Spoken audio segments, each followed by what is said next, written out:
Oh, a drink would be good about now. Oh, no, I don't drink. I have to do something else. I have to interrupt the thought that can interrupt the behavior. Because what we think about, we bring about. And if I'm going to sit here and think about how I'm going to drink in about an hour, I'm going to drink unless I interrupt the thought of, oh, I don't drink. I don't drink alcohol. I'm going to do this instead. We help them. Everybody has a light under all this dirt, and the dirt is life experience. And we help them get rid of the dirt so they can shine, because their light's under all this life experience that they need to untangle, sort out, heal from, mend from, and shine. Think about your beliefs and where did they come from, and do they serve you? Are they yours? Well, that's the main question does it work?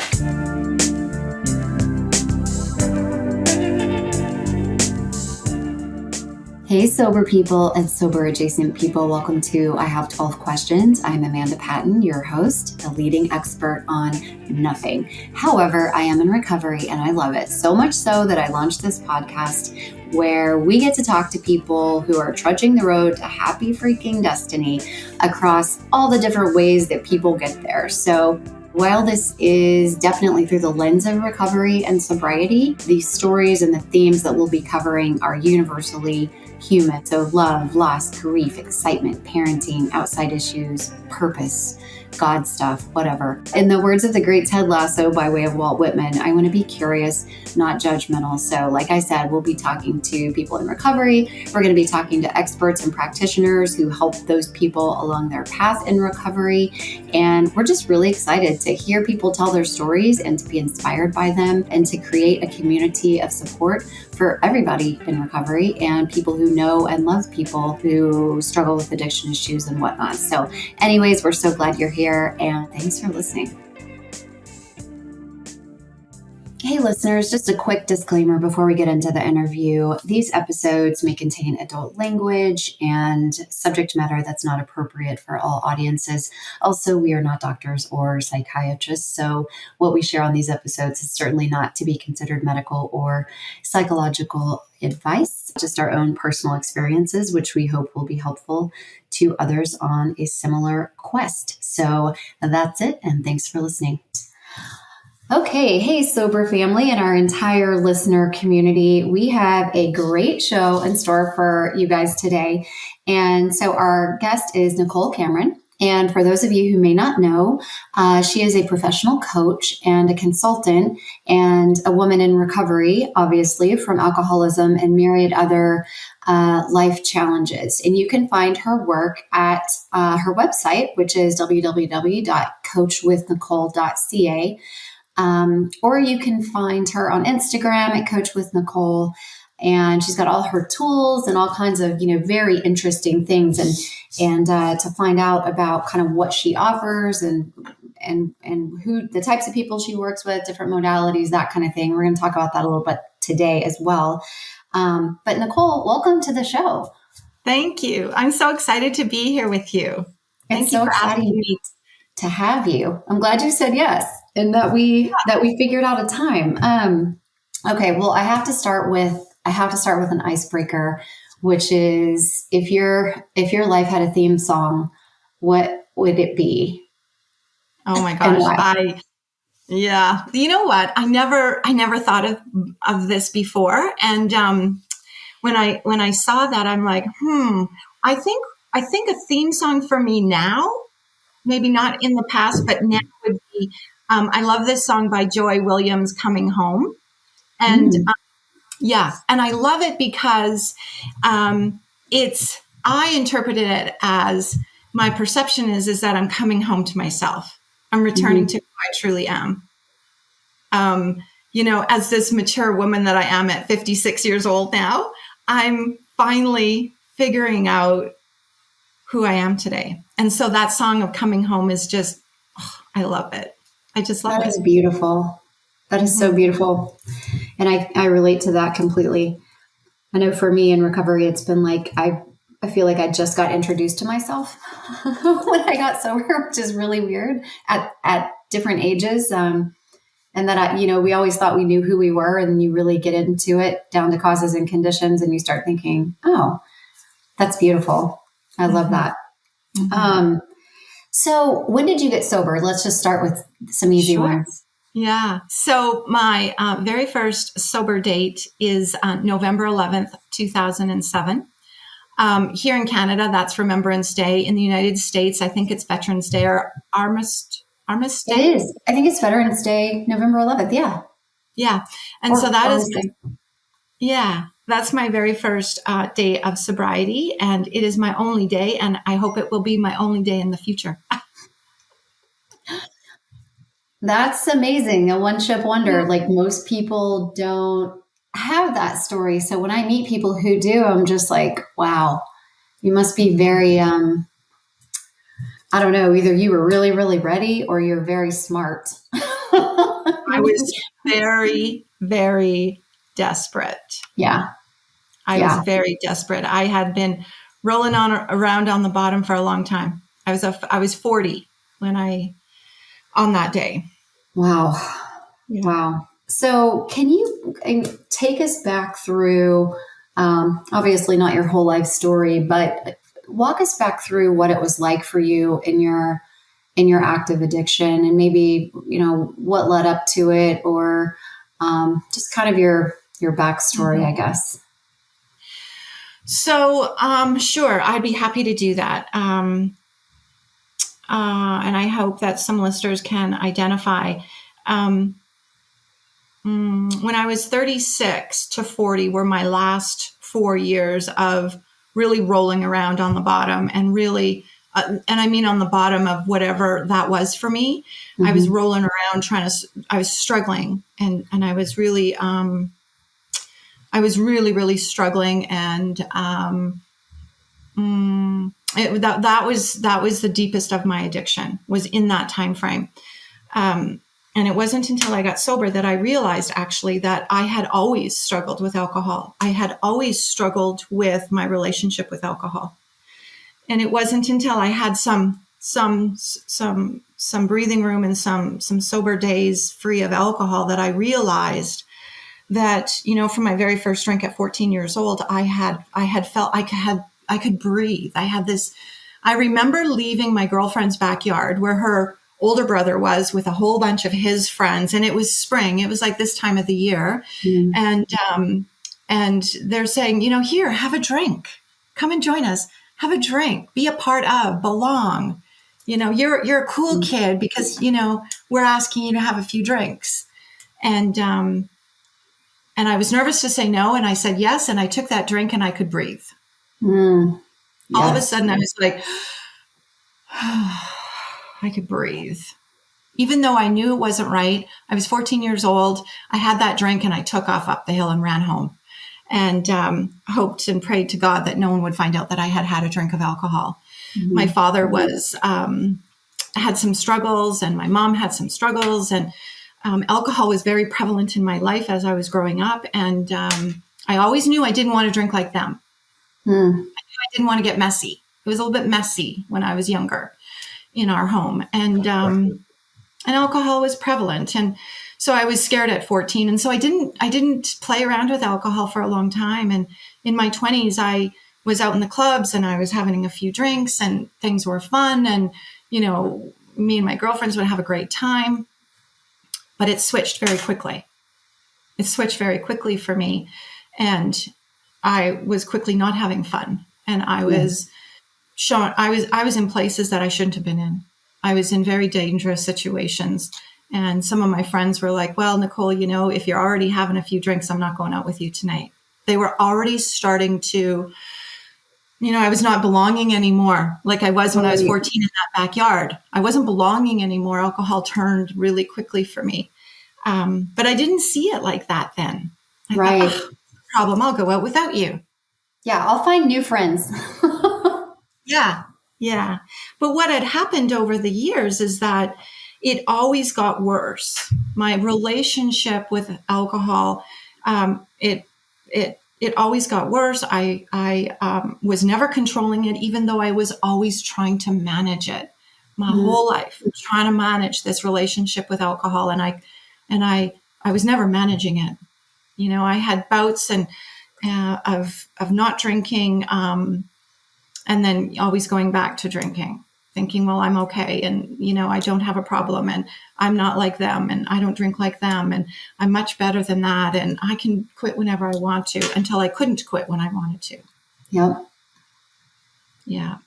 And so for me, this, it was, that those days, in my mid-20s where, I had hit a situation, life had, shot me a couple of curveballs, and I plummeted, and I used alcohol to numb and to bury pain and to bury my feelings. And that was a theme throughout my life until I was 40 when I quit, is that anytime that life got hard, I went deeper into the bottle. That was my tool to deal with my emotions and to numb out and escape. And when I met my husband when I was 29, I was dry. I wasn't drinking alcohol, but I was using some other substance. So I was not sober. I was not abstinent from any mood altering substance. Right. But what I was using was not as severe. It didn't get me into places like the severity of alcohol did. Mm-hmm. And so, I thought I knew that I wanted so desperately to get myself out of those pits of desperation. And so I switched to this substance that I had a little bit more control over. It didn't affect me the way alcohol did. And I felt like I belonged. And I was, one of the cool cats again. Right. I met my husband at 29, and we had a lot of fun. And we went to a girlfriend's wedding, and I said to myself, I'll only have one drink. I'll make it last all night, and that's it. And I did. But it totally got me back into drinking alcohol. And then I was, just over some periods of time, I was spiraling. My husband and I got married, and we were still having a lot of fun. And then we thought, well, let's see if we can have a family. And I got pregnant really quickly, and I miscarried very quickly. And I had 3 of those back to back. Thank you. And so here's life, right? Here's life. Here's pain. I don't have the tools to cope. I don't have the tools to process any of my emotions. And my drinking started to get heavier. And we got pregnant a 4th time. And I guess, and I want to say that each pregnancy I did not drink during the pregnancies. The 4th pregnancy I did not drink. That 4th pregnancy was a longer pregnancy, and the fetus was now an infant, and or as they call it, a baby. And when I miscarried that child, we had to name him and bury him and have a whole, now he has an identity. He's just not the fetus. Now he's an actual baby. Ugh. And that loss plummeted me even deeper into my alcoholism.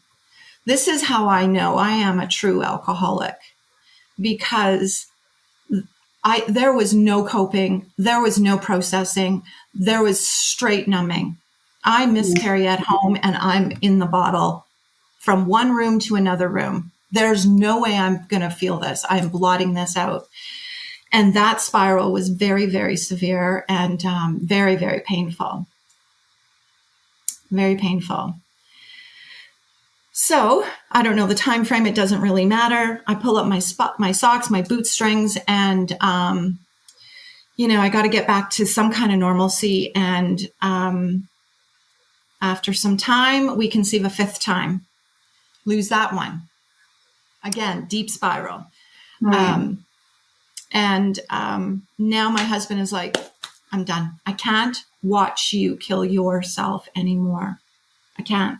There was shame. There was so much shame. I don't know if the shame got me sober or if those bottoms got me sober. I don't know which came first. But he was done. I heard him that day, and I said, I'll do anything. I mean, he was selling the house. His clothes were packed. He said, I can't watch you kill yourself. You have to get help. You have to. And for some reason, that day, I heard him. There had been many promises. Now we're in that 4-year span of that severity, unmanageability, of complete chaos in my drinking. And I was so desperate. I was so desperate. So I said, sure, I'll do whatever I have to do. I'll do whatever you say. I'll read those books. I'll go there. I'll do that. I'll meet with her. I'll do whatever you want. And I struggled for another 6 months drinking, doing whatever I needed to do to try and stay sober. Right. And that November 11th came, 2007, and I don't know what happened that day, but something happened that day. And I was in a full surrender. And I don't know what I surrendered to or if I even knew there was a to, but I felt from the tips of my toes such despair, such shame, such humility. And I was desperate to save my marriage. And that day I never drank. And I went to bed sober. I went to bed sober. Wow. It was a miracle I went to bed sober that day. I mean, I was the type of drinker in those 4 years, morning, noon, and night, pass out, get up, don't know if it's 6 o'clock in the morning or 6 o'clock at night, and do it all over again, having no concept of time. And so for me, that November 11th in 2007, that was a miracle. And then I woke up sober. Yay, so good. That's my thing. That's my favorite thing, waking up sober. And I just threw myself all the recovery I could find. What a great story. Thank you for sharing all of that. And it's incredible how so many of our stories are so similar and we all relate. Even if the circumstances were different, that feeling of hopelessness and desperation and that whatever that is, and then we're ready for some reason. And I had a similar, thing of trying many, many times and fighting it or stop for a while, things get better, then I'm back at it again type of deal. But for whatever reason, that when it happened for me, on the day it happened, I said something like, God, if you're real, please help me, or just something random, because I didn't know what I believed or who was out there or what the deal was, but I knew that what I was doing was not working. And there was a feeling that happened, and I just knew it was over. I knew it was over. And I had tried many, many times before, like you said, but I knew that waging war against myself had ended that day. And I knew I was going to have to do a lot of work and go through a lot of stuff I didn't want to deal with, right? It wasn't like, oh, I'm better. I knew that, but so I really appreciate you being vulnerable and sharing that. And also about your losses of your pregnancies, because women, I feel like we just don't talk about miscarriages and all of that female stuff. We just don't talk about it enough. So thank you. And I'm really sorry that happened. Thank you. I had a 6th miscarriage in my first year of recovery. And the beauty in that, how I love to say, our joy is relevant to the depth of our sorrow. And there was some joy. There was some joy because you know what? I didn't drink. I didn't drink. I felt everything. Yeah. I allowed myself to be human and feel what I was feeling and mourn what I was mourning and feel that depth of sorrow. And, it's been a long time now. And it can still come up in waves, and I'm okay. Yeah. I'm okay. I'm okay today. And I didn't drink. I didn't use alcohol or any other mood altering substance to get me through those feelings. And I stayed sober. And that was a miracle. And don't you think it helped you to actually be able to really process it, in your mind and your body, all of our issues and tissues and all the things that we carry? Yes. It allowed you to let it process, really. And I know that you and I both know Jean McCarthy from the Bubble Hour, and she talks about this, and some of her guests have talked about it. I lost my dad in September to cancer, and it's the first really big, hard thing that's happened in my recovery. And I've been sober almost 10 years. So I was terrified that I just would not be able to feel it and handle it and sit still with it and all this kind of stuff. And people have told me, and I don't know if it was Jean or one of her guests or somebody in my life, I don't remember, but they reminded me what a beautiful honor, how much we are honoring the love of that person by, I'm going to cry, sorry, by grieving. Yeah. By allowing ourselves to grieve, because like you said, that love was great. The grief is also going to be great. That's sort of the price we pay, I guess, Yeah. when we love that much or have that much joy. And with parents, it's complicated. Sometimes those relationships are complicated and they bring up a lot of other stuff from childhood and whatnot. But to your point, the sorrow, but also the joy of being able to be present with it, even though it was terrible, it's still terrible. And like you say, it doesn't matter how much time goes by. Those waves will come back. But there's no reason to push them away or run away. Like, it's just, I guess it's part of what happens when we love people, you know? But a very different response. Very different response than how we used to, right? Oh, this is painful. This is uncomfortable. I'm out of here. Like, you know? Yeah.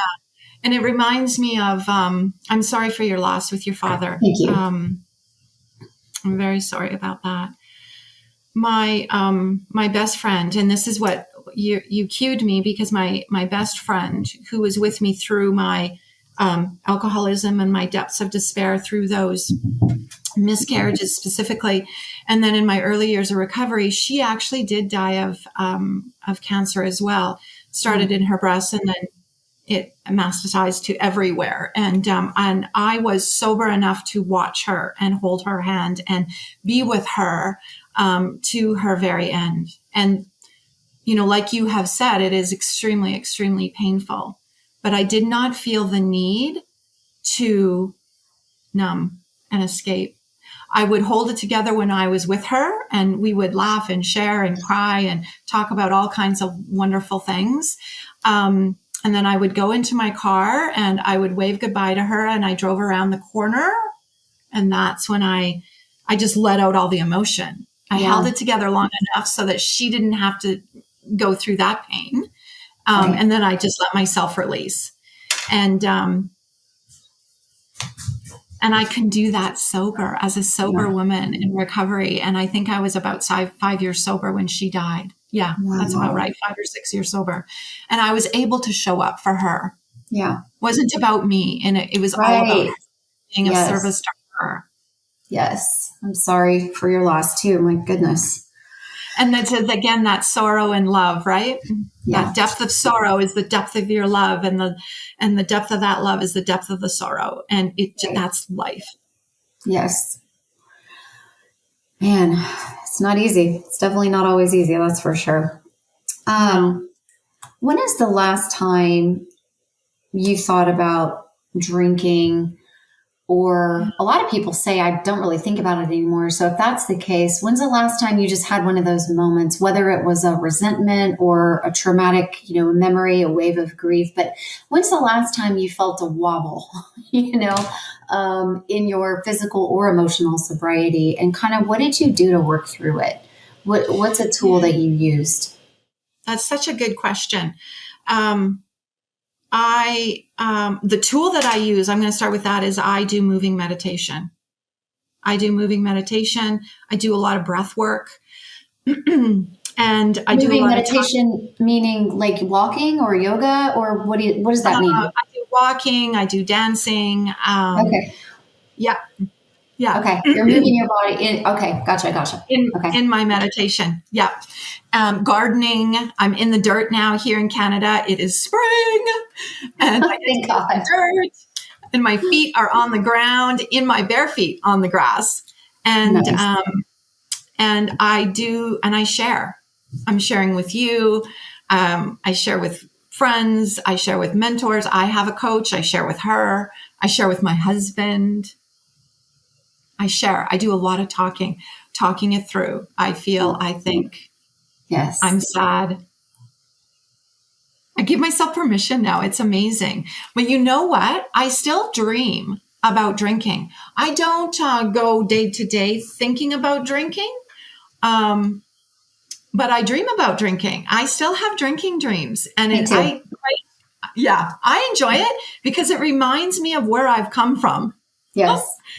I remember I was a messy drunk. Yeah, me too. And you wake up and for me anyway, that first moment of terror of like, please tell me that was not real. And then you feel so happy and relieved to realize that was not real life. Yeah. Yeah. So my next question is, can we talk about hormones and sobriety and being a woman and what that means, and whether it's just all the things, whether it's PMS, it's all the different things, perimenopausal stuff, because it is a whole nother layer of I don't even know what. And it messes with all kinds of systems and moods and sleep and body image. And for me anyway, I'm just speaking personally, but can we talk about that? Yeah, I want to talk about it too with you. Oh my gosh, I'm so grateful that you bring that up, because 56, premenopausal. My doctor says I'm the oldest patient she's had that is at the beginning of her menopause journey. She said, you should be way through this. I don't know if it has anything to do with 6 miscarriages. No one can answer that question. I've asked many of the doctor. There is no research. There is no research on that, of course. So there are hot flashes, freezing, brain fog. Oh my gosh, the thinking. Oh my gosh, the brain fog, the mood swings, the taking hormone replacement, not taking hormone replacement, tried the hormone replacement. Ooh, yeah, I don't have mood swings, but now I'm scared I'm going to have a heart attack. Right. You know, cancer or whatever, all the side effects. Yeah. Yeah. Yeah. So many details that as women, for myself anyway, that I had to research and I had to learn about, and I had to decide for myself what I was going to put my body through. And you know what? I'm so friggin' grateful that I get to make these decisions. Yes. I can think clearly and make these decisions for myself. And I hear my body now. Mm-hmm. I hear her. Like, she is this amazing, beautiful being that is telling me, I don't really like being on the pill for my brain fog and my mood swings. I don't really like how that makes me feel. I don't really like how the hormone replacement made me feel. So I just go off of it. I have choice today, and I got to go off of it. I got to try it. I got to decide for myself, think for myself, and decide, no, this isn't right for me. How else am I going to manage this? So I tried some natural things. I tried some St. John worts for my mood swings, working perfectly for me. I'm going to be really candid, and maybe it's too much information, but I did a hormonal IUD, and it has been wonderful. Really? Wonderful. Yes. Never had an IUD in my whole wild life, ever. And okay, I want to hear this. Tell me. Yeah. So it's a hormonal IUD, and it's going to last for 7 years. And it's expressing just a small amount of hormones that has totally helped me with my mood swings. And it's helped me with my flow, with my cycle. Right. Because I had an extremely heavy cycle that was putting me into an iron deficiency situation that I've been in for 10 years. Right. It's completely managed all of that for me. It's fantastic. So I'm not sure what it's like for you in Texas and Austin, where you are, and what's available for you. But here in Canada, we have this hormonal IUD, and it is the rage. I have heard and it about works beautifully.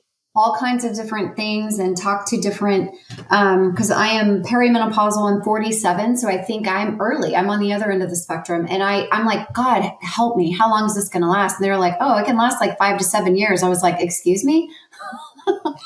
But I've had I know that we're getting very personal, but this is real life. So I've had a Paragard, 10-year Paragard, which is the hormone free. So that's the IUD with nothing in it. It just prevents pregnancy. And because the pill and all the things that I did before, just my skin, it just wreaked havoc on my system. I remember just as a young woman, weight loss, weight gain, mood swings, skin issues, just all that. So I was like, you know what? I'm done with all that. But now then you have the problem of, well, now what are we going to do about this? My motherboard short circuiting, hormonally speaking, where everything is, and I've tried the creams that you rub on your wrist and your abdomen. I've tried the St. John's wort, SAMI, I think is what it's called. It's kind of like a mood estrogen type of But the more research you do, because there isn't any actual research on behalf of women, really, it's confusing. And if you do this, you're risking that. And if you don't do right. And so, like you're saying, I've had to ask other women and, try to learn from them. And no one's ever said a hormonal IUD really helped them. So I thank you for that. You're welcome. And I think we need to advocate for ourselves. I tell my female, and my male clients, we have to advocate for ourselves. We must advocate for ourselves. Well, a lot of times in the medical community, and this is pretty well documented, I believe, and certainly in places like Texas, I won't even get into that, but a lot of times women are spoken down to or said, your lab work is fine. You're fine. There's nothing wrong with you. Basically saying you're crazy. You're imagining all of these things that are happening with your body when we know that's not to be true. So then you have to go do your own research, find a holistic doctor, find other people to talk to about literally what they did. And I'm not saying there aren't great doctors out there who listen and will really, really listen and work with you. Generally speaking, though, it's not a great experience for a lot of women. And so they just deal with it. They just suck it up and deal with it. And they assume it's all in their head and they suffer needlessly for however long. And all that ties back to sobriety for me, because it's like hungry, angry, lonely, tired, all these rules and knowing how you feel, what's going on with me. Well, if I'm feeling resentful and I know I know work that I can go do, I know writing and the things I need to do to address that. If it's a hormonal imbalance, no amount of writing or whatever is going to help me. And that I'm like, can I afford to be in a bad mood for 5 years? No. You want to? No, I didn't get sober to be cranky all the time, No, exactly. And, I'm so glad that we are talking about this to women in long-term recovery, because we need to stick together and we need to be able to bounce ideas off of one another, just exactly for the same reason that you're talking about our medical communities in the United States and in Canada. We have to help one another, and all of our bodies are different. But yet, you know what? We can come together as women and share our experience of what has been working and what's not working. Right. And what works for your body may not work for mine and vice versa. And that's fine. But it's just good to get an idea of people's real experiences and try different things. And like you said, most importantly, is listening to our bodies. Because when I drank and used, I couldn't even hear what my body was ever telling me. And now every day in my morning meditation, I thank my body for all the things that she has done and endured and does for me now. And I have this great appreciation, but also I listen. When my body tells me something, first of all, I can hear it, I can feel it. And then also I listen to it. So I really appreciate you, bringing that up and encouraging us to advocate for ourselves and also look at other things. There's more than just hormone replacement therapy. There's more than just this, and this, right? There's probably all kinds of things that you can combine based on what works for your body chemistry and where you are in the process too. Absolutely. Yeah.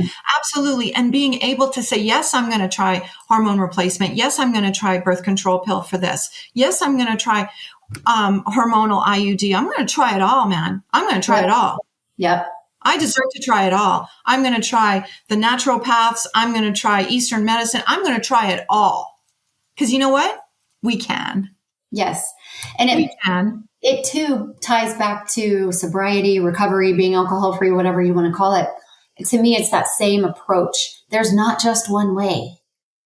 There are so many ways. Or maybe it's a collection of a cafeteria style. I'm going to take these things because they work for me. I'm going to leave the rest. And being open-minded to other people's suggestions and that kind of stuff. And not just listening to somebody because they're a doctor and because they say this is what you should do. Like, we have to also think about, do I like this? Does this make me feel, So that's huge.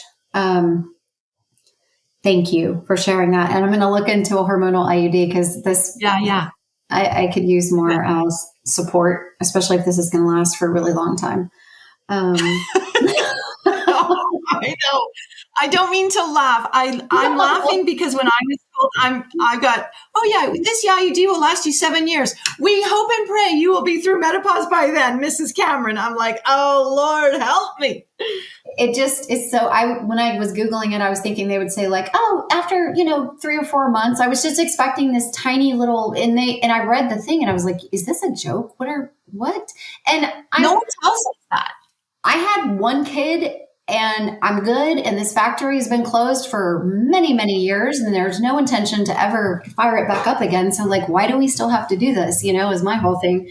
I love and respect my body. And I appreciate all of the systems and all the things that are going on. But like I said, I'm a very pragmatic person. If there's something going on with me emotionally, I have tools now and I know how to go work on those things and work through those things.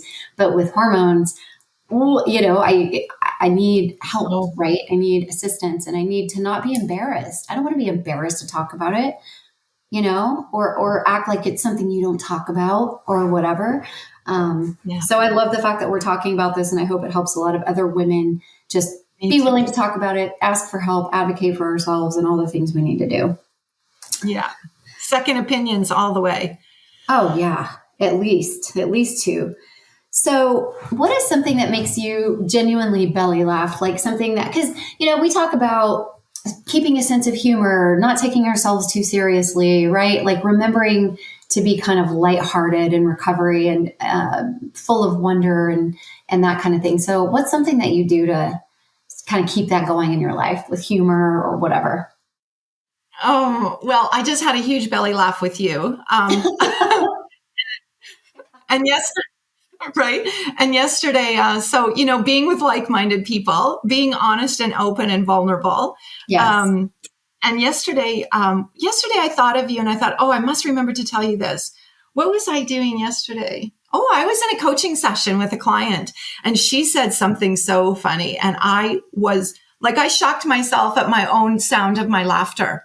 And I was like, oh, well, that was kind of loud. But I do recall my very, very first belly laugh in sobriety. I remember it. And it was in this house. And I was about 7 months sober. And I was at the kitchen sink. And my husband, and I was doing some dishes, and my husband was saying something, and I don't remember what he said. It wasn't about what he said. It was that I did not recognize my own laughter. And I did kind of do this. And my husband went. And then we really started to laugh. I hadn't heard her. Right. For years. Wow. That childhood belly laughter. And you know what? Now today, what gets me going is it's always when I'm with other people, and not necessarily people in recovery or not in recovery, but just having good, healthy relationships with people. I get to choose who I'm in relationship with today. I don't have to be in relationship with toxic people. I don't have to. I did that in active addiction. So I could drink. I don't need to do that today. And so I think that that's a huge piece, is that I get to have all these great, fantastic relationships with people, family, not family, and people that I've just met like you, and really be honest and vulnerable and have that belly laugh. Like, yeah, I hear you. I know what you're saying. I hear you. It's so profound that you brought that up, that you didn't even recognize your own laughter, because we've convinced ourselves that we're having all this fun, right? When we're using and drinking or whatever. And like, that's the whole lie. That's part of the whole fake whatever. Is like, this is so fun. I'm having fun. I'm out. I'm, this, that, and the other. I don't have a care in the world. But if you really think about it, all my friends were drinking friends. My laughter was chemically induced. My friendships, my kind of everything, and even some of my sadness was chemically induced, because I'm pouring a depressant on top of depression, essentially. So, am I actually sexually attracted to this person, or did I just have too much to drink? And I think I'm sexually attracted to this person, right? It was all so far away from the core of who we actually are. So when we start getting back to ourselves, and that laugh was pure, it was pure. There's no chemicals. There's no ulterior motives. You're not hanging around with people who are trying to get one over on you or vice versa. It's just this purity. And like you said, it's childlike. It's like being a little kid. Like things are hilarious. And your friendships in your life are real. Like those are the people you could call at 2 a.m. and say, can you come over and have some tea with me? I need to talk, Exactly. Whereas my party friends or my fair weather friends, like they were nowhere to be found. You know what I mean? No, I hear you. Exactly. We have similar stories. And, having that belly laugh today often will bring up joys of tear. Like I will laugh so hard that I'm crying. And it is over simple things. Like it is not these profound things. Yeah. I went to a comedy gig not that long ago. And I said to my husband, Hal, I'm like, I don't really get stand-up comedy. I don't really understand comedy. And so, but we'll go. So we go and I am howling. I'm howling because now I understand stand-up comedy. I never knew what it was before. And it was, have you ever seen Mulvaney? John Mulvaney? Yes. Didn't he he talks a lot about recovery and stuff now. Too. Yeah. And he was there. And I'm like, get out to my husband. Like, we're going to listen to a hilarious comedian on recovery. His story is hilarious. It's hilarious. I just saw his special. Like, is it Netflix? I can't remember what it came out on, but it's his recent one. And my college age niece, that's her favorite comic. And I had never heard of him before. And she was showing us clips. And I was like, this guy is funny. And he's in a suit and he's just so different than a lot of the comics. Yeah. Yeah. But it's cool how in sobriety an experience is so different. Right. And I wrote a lot of things off. As, I don't like that. I don't even get that. I don't understand that or whatever. But now, I don't know, are we just more open? Are we more lighthearted? Because I remember thinking I would be really, really bored in sobriety. And instead, everything's like an adventure, I know. It's so true. So what's your, you're obviously a coach and a mentor, and you help guide people through life situations and things like that. You also have others who help guide you. What would your number one go-to tool or advice be for leaving an unhealthy relationship with alcohol or anything else that limits us? Because alcohol is one of many, many, many things, as we know. But where do you start with people, right? Like, what's the number one? I'm sure there are many, many tools in the toolbox, but what's a good starting point to get honest about those relationships? So to get honest about the relationship is I always ask, can you stop when you really want to? Can you really stop when you really want to? And when I'm in a coaching call and, I have probably only about 1% of my clients come to me around trying to quit, trying to quit something or leave a substance. But I always ask them, can you really stop? Can you really stop when you want to?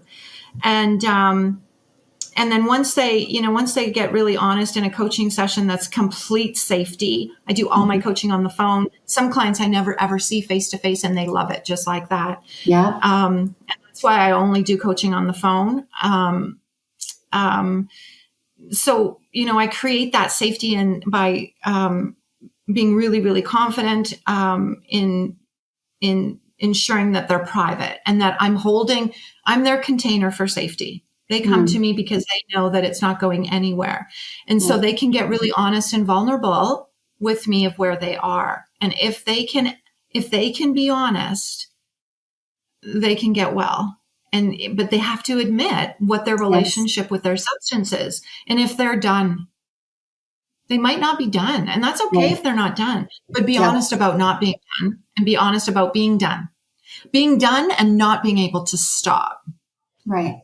If that's the case for some people. But isn't it interesting? Don't you find that a lot of people think they can stop if they wanted to, and then they try, and then that's when we realize, yeah, same. And I could not figure it out. I'm like, I am the most bullheaded, capable, like I refuse to be defeated.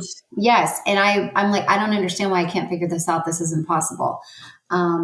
or thinking I was done. In my heart of hearts, many times believing that I was done for real. I wasn't lying to people, and I didn't think I was lying to myself. I was really done. So I thought, well, I really wasn't. But like I told you, when that moment, that day when I finally was in full surrender and had the gift of desperation or whatever you want to call it, I knew, and it was a different kind of knowing. It was over. Yeah. And I knew it. You're right. You're knower new. You're knower new. We have this knower and we know. And when the client gets there, then I say to them, now the work starts of interrupting that thought.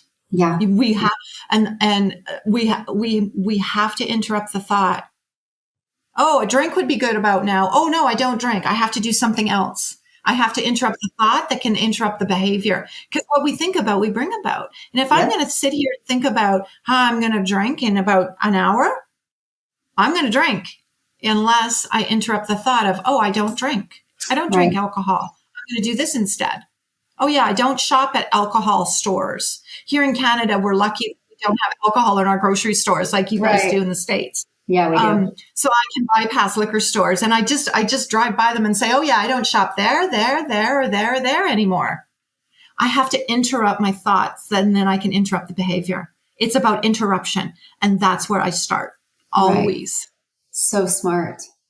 So smart, because it's deep in those neural pathways, right? They're just these like old patterns, but they're well-worn paths, and we sometimes you don't want to go down the path, but you just find there you go. There's a drink in your hand. You're like, how did this happen? Oh, And it's funny. My original sponsor used to say something like, do you stop and read a billboard that's talking about a diabetes medication? I was like, no, I don't have diabetes. She was like, that's how alcohol is for you now. It doesn't apply, and I was like, no. And then something else too, that reminded me when you were talking about that.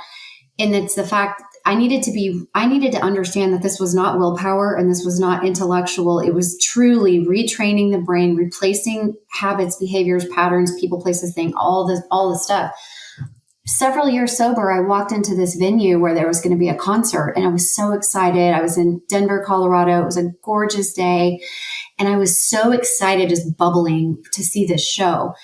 And I was like, I am so excited to just go grab a beer and just go see this show. My mind was, and I don't drink. I had been sober for several years, but that thought was as real as if I had never stopped drinking. And it's because my brain lit up with the weather, the excitement about the show, and my mind had gotten so trained on alcohol is always part of these fun experiences.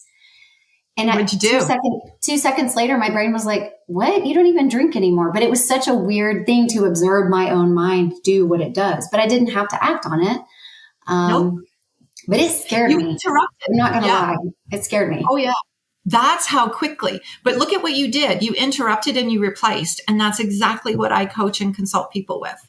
That's exactly what I say that they need to do. And that's why I became a coach.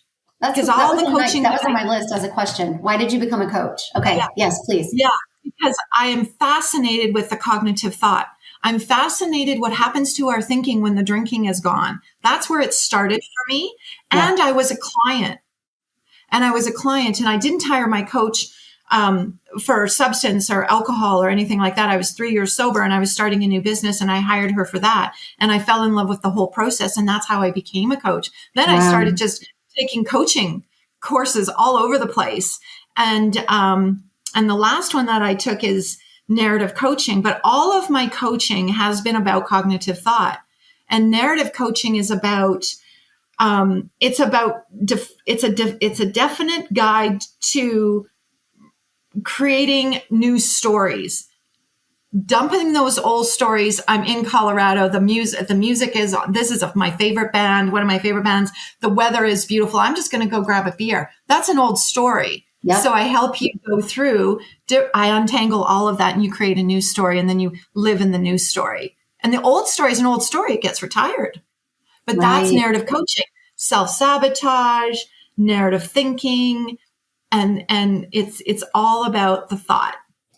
And the belief that I wouldn't be able to fully have fun in the experience without the alcohol, because I had trained myself to believe that. I didn't even go to places that didn't serve alcohol, because why bother? Right. So my thinking had been like that for so many years, and it's not going to just undo itself in a short amount of time. You have to, and it can't just happen once that you do it. You have to just pave over that old story so many times. And then eventually it's second nature. That thought never comes anymore. But man, I was so secure in my recovery and so happy in my recovery. I wasn't sad. I wasn't running from anything. The scary thing, I was so happy. I felt so happy that day. And I think that too, with this brain that I have, if I feel really, really good, I just want to feel a little bit better. Right? Just a little more. Just a little more. Right? Yeah. And why though? It was like, but I understand that. So when I'm looking through your website and your different offerings, and I've read, different things that you've put out, I see that you work with issues like codependency, internal family systems. My therapist and I have used IFS for years, and I love it. I love the exiled firefighter, the manager, understanding that everybody's trying to work together. But there's a lot of damage that can be done. Right. I know. Right. And not even knowing that that's what I was doing. So what is the difference between coaching and therapy? I mean, do you think that some clients just need coaching? Some clients need both? There's obviously a difference, but can you kind of, I don't know, untangle that for me a little bit? So really quickly. So a coach, in coaching as your partner, no hierarchy. We are partners. We are accountability partners. I take you from where you are today to where you want to be. So intentions, desires, demands, what do you want to create in your life? What do you want to create? And I become your partner, and we lock hands, and we create this new lifestyle that you want. We create this new career that we want, you want to create something. You need to leave a relationship. Right now, unfortunately, I'm working with a lot of people that are separating. Right. A lot of people are in divorce, which is really unfortunate. That's hard. So I help people move from where they are today to where they want to go, career, relationships, personal development, deep dives into spirituality, whatever they want to create. A therapist works in the past. They work clinically and they diagnose. They are a clinician. And so they are working on reoccurring issues. Just always remember that the therapist works on a reoccurring issue. Right. That can often be diagnosed, sometimes medicated, sometimes not medicated. And so some of my clients, depending on who they are and what they're going through, I refer them to therapists that I know of and that I have relationship with. And the therapist and myself, we will work together with the client. And then we have an open relationship to share information through agreements on that client. That's awesome. Is common. That's awesome. Yeah. Because even when I work with women in recovery, go ahead. Yeah. Sometimes clients come to me and they're all done therapy. They're all done with therapy. They've been in therapy for years. They've done what they want to do. And now they are busy. They want to get going. They want to get into what can I create? How can I create it? And who's it going to serve? Right. And they want a partner. And I'm right there for them. I love that. That's so cool. Yeah. What a cool thing to have, a mentor, a partner, someone walking hand in hand, and who's been through it too, personally. You're not just theoretically teaching. You're coming from a place of actual experience. Yeah. And what's really, really important about a coach is that we are deep, deep listeners because we believe that the client has the answer deep within themselves. We help them. Everybody has a light under all this dirt, and the dirt is life experience. And we help them get rid of the dirt so they can shine, because their light's under all this life experience that they need to untangle, sort out, heal from, mend from, and shine. Incredible. I love that so much. Couple more questions. I know we're coming up on time, but what's your favorite thing about being sober? Oh, waking up in the morning. Yeah. Waking up sober every morning. That is so Never real. gets old. It's so real. I know it sounds lame, but it's still true. It's true for me.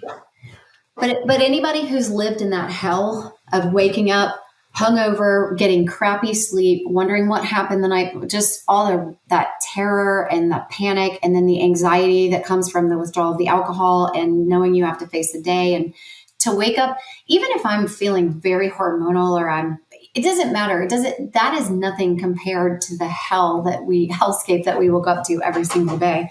And waking up sober and knowing that like you get to really show up for yourself and other people, and that we get to still make mistakes in sobriety because we're just human beings.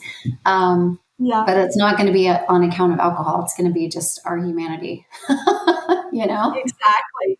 Yay. So I'll end on this question.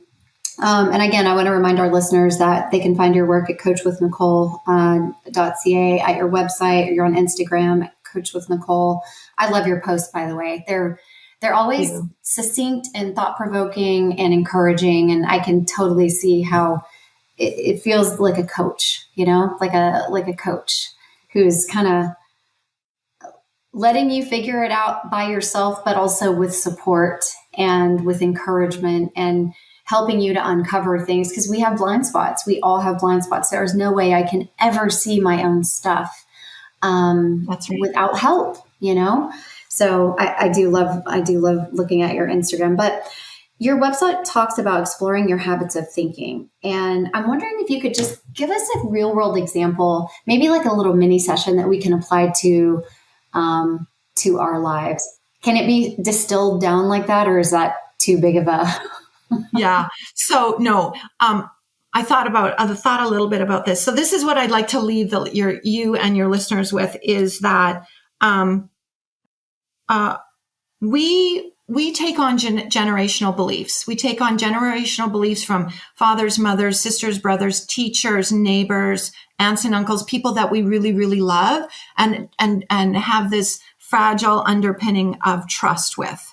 We take on their generational beliefs. It's just human nature. Which becomes the way we think, and it pours into habits of thinking. So, for instance, I had a generational belief that I had a need to be right, because if I was right, you would think I'm smart. That was a generational belief from my grandmother.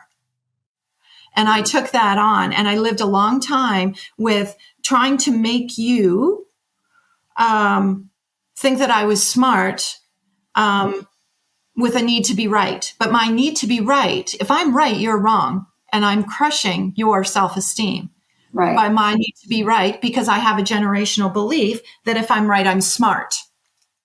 So I had to ask, does that serve me? And was it mine, or was it someone else's? Was that my belief, or was that someone else's? And after I did all the uncovering with my coach, I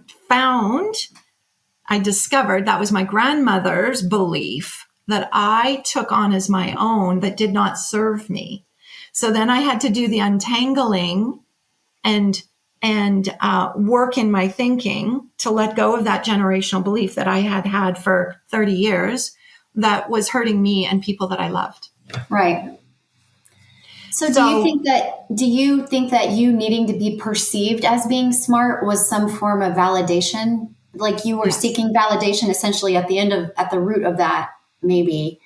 And maybe coming from your grandmother, because of her generation, maybe women weren't heard. And maybe, so does it tie back to those because to me, that's where I was like, wait, did we have the same grandmother?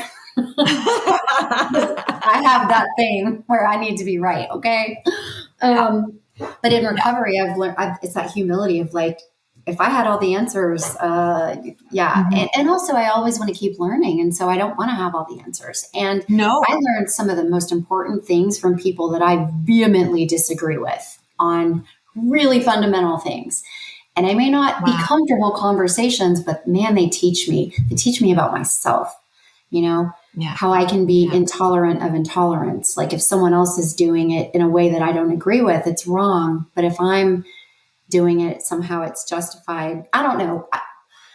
But I love, so you identify. Yeah. See, now you're thinking, right? That's Yeah. what I'd love to leave with everyone is think about that. Think about your beliefs and where did they come from? And do they serve you? Are they yours? Well, that's the main question does it work? Does it work? And the answer is no. It's hurting myself. It's like you say, it's hurting other people around because in order for me to be right, I've got to kind of step on your, well, then you're whatever. wrong. Right. Like it's just human, right? If you're right, I'm wrong. If I'm right, you're wrong. It's that analytical thought process. Black, white, right, wrong. And it's Where's interesting too of what need it's trying to fulfill. Because for me, when you said that, I was thinking, but why do you need people to think you're smart? Is it because, right? Like, where does that come from? And I'm sure you can just keep going layers down of. And that's what coaching looks like and feels like. Layer under. So we identify this, then we start talking about this. Oh, and now this comes up. Oh, let's unpack that. Let's unpack this. Oh, untangle that. That's coaching. Right. Because underneath all that stuff is your light, your truth, your vulnerability, your true self. The parts are here. The generational beliefs are here. Where's your core values? Where are your core strengths? What are your character strengths? So cool. I love that. I love that kind of stuff. There's this poem, this really old poem called The Desiderata, and it talks somewhere about listening to, avoiding loud people, their vexations to the spirit, but also that, boring people have their story too, or something like that. But it's essentially like, if someone doesn't agree with me on a fundamental level, I usually just kind of like, I'll want to write them off or not even listen to that. But at the end of the day, like they have their stories too, and their filters and their experiences and their generational training and their reasons for believing in that. And it doesn't mean I have to agree with them, but I should respect it, right? At least. Great point. Because I want them to respect me too. But that's that whole double standard. I want you to respect me, but I may or may not respect your opinion. It's funny. It's funny to see the hypocrisy, the duality that we all have, right? It's just, but then the courage and the knowledge, the skills of having a coach to show you, okay, well, now that we know this, how do we behave differently next time we have the opportunity, right? To choose a different reaction. Exactly. I love that. I really appreciate you coming on the show and sharing all this with us. And it has been just eye-opening and delightful and lots of laughter. And I really appreciate it. Thank you. I'm so grateful that I was here to spend some time with you and to get to know you. I've loved our conversation. I always do free intro coaching sessions. Like I always meet people on the phone and do a meet and greet and we talk about coaching and it's always no obligation. So that's always open to you and to all your listeners. That is awesome. Coachwithnicole.ca or on Instagram as well. Okay, well, I might be reaching out because I could use a coach. I would love it. I'd love to chat more. Well, thank you again.